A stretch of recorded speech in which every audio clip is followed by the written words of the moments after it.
ایک اور واقعہ یاد آ گیا، میہ فارقین شام کا شہر تھا اور اس کا قلعہ تھا پہاڑ پر. 1 سال صحابہ اس کا محاصرہ کر کے پڑے رہے، خالد بن ولید جیسے فتح نہیں ہو سکے. تو خالد بن ولید رضی اللہ تعالیٰ نے اعلان فرمایا کہ سارا لشکر روزے رکھو کہ اللہ اس کو ہمیں فتح کروا دے. پہلے دن روزہ رکھا گیا.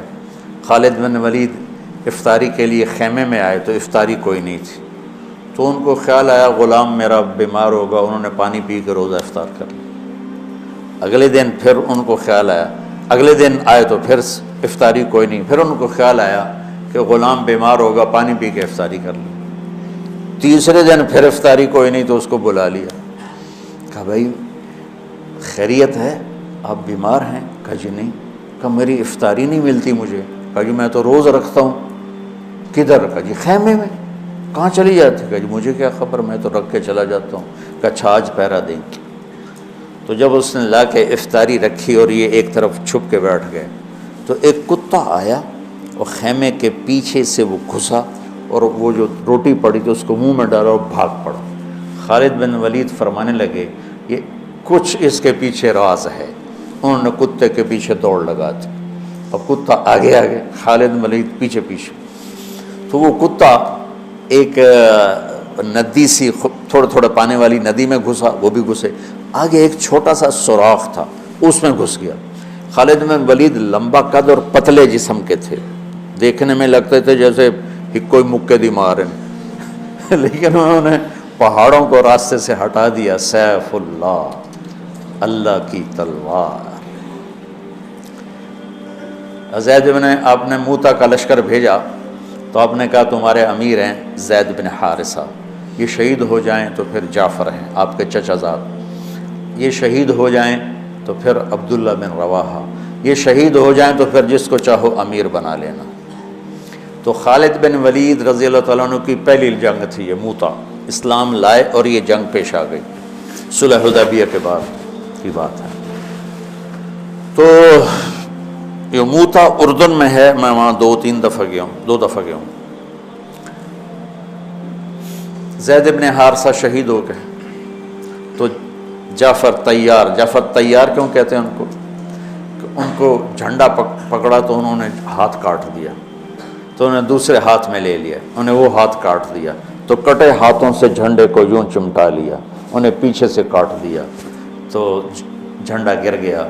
تو اللہ کے نبی مسجد نبوی میں بیٹھے ہوئے تھے اور فرما رہے تھے زید آگے بڑھ رہا ہے اور قتال کر رہا ہے اور وہ قتل ہوا اور وہ گیا جنت میں. پھر آپ نے فرمایا اب جھنڈا جعفر نے اٹھایا ہے اور وہ آگے بڑھا ہے، اس کے دونوں ہاتھ کٹے اور وہ گرا اور وہ گیا جنت میں. اور اس کے دونوں ہاتھوں کے بدلے میں اللہ نے جعفر کو 2 پر دے دیے ہیں جس سے وہ جنت میں اڑتا پھرتا ہے. اس لیے ان کو کہتے ہیں جعفر تیار.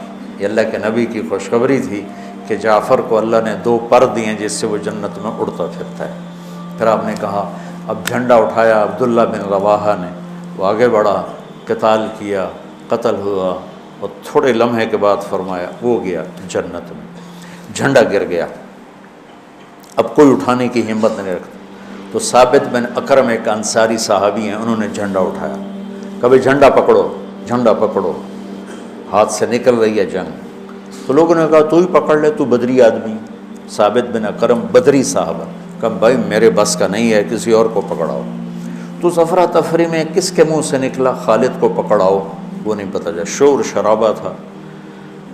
تو کسی نے کہا خالد کو پکڑاؤ، یہ کہنا تھا کہ سب نے کہا خالد کو دو، خالد کو دو. اب اللہ کے نبی خاموشی سے اوپر دیکھ رہے ہیں، ایسے سامنے سناٹا ہے اور ادھر یہ ہو رہا ہے. تو آخر سب نے کہا خالد تو جھنڈا اٹھا. وہ کہنے لگے میں تو نیا مسلمان ہوں اور میری پہلی جنگ ہے، بابا کسی پرانے آدمی کو دو. تو سب کہیں تو ہی لے، تو ہی لے، تو ہی لے. تو خالد نے ایک ہاتھ میں جھنڈا پکڑ کے دوسرے ہاتھ سے جب یوں تلوار لہرائی نا تو میرے نبی نے فرمایا اب اللہ نے اپنی تلواروں میں سے ایک تلوار کو نکال لیا ہے. سیف اللہ، سیف اللہ. اس دن آپ کے ہاتھ سے 9 تلواریں ٹوٹیں لڑتے لڑتے. پھر اللہ نے ان کے ہاتھوں فتح نصیب فرمائی۔ 3000 کے لشکر نے 1 لاکھ پہ غلبہ پایا۔ پانی پڑھو۔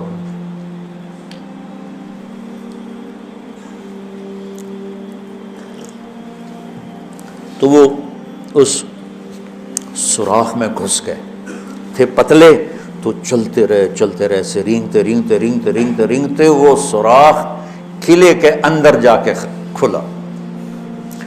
اللہ نے روزے کی برکت سے ایک کتے کے ذریعے سے راستہ دکھا دیا۔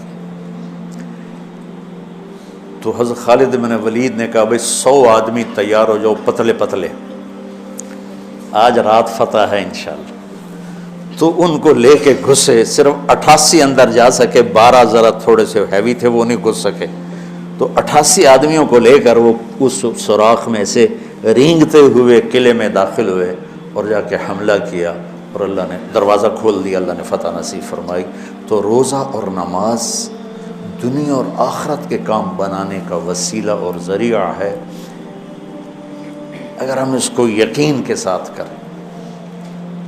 جب مشکل پیش آئے اپنا ظاہری سبب بھی اختیار کرو اور نماز بھی پڑھو۔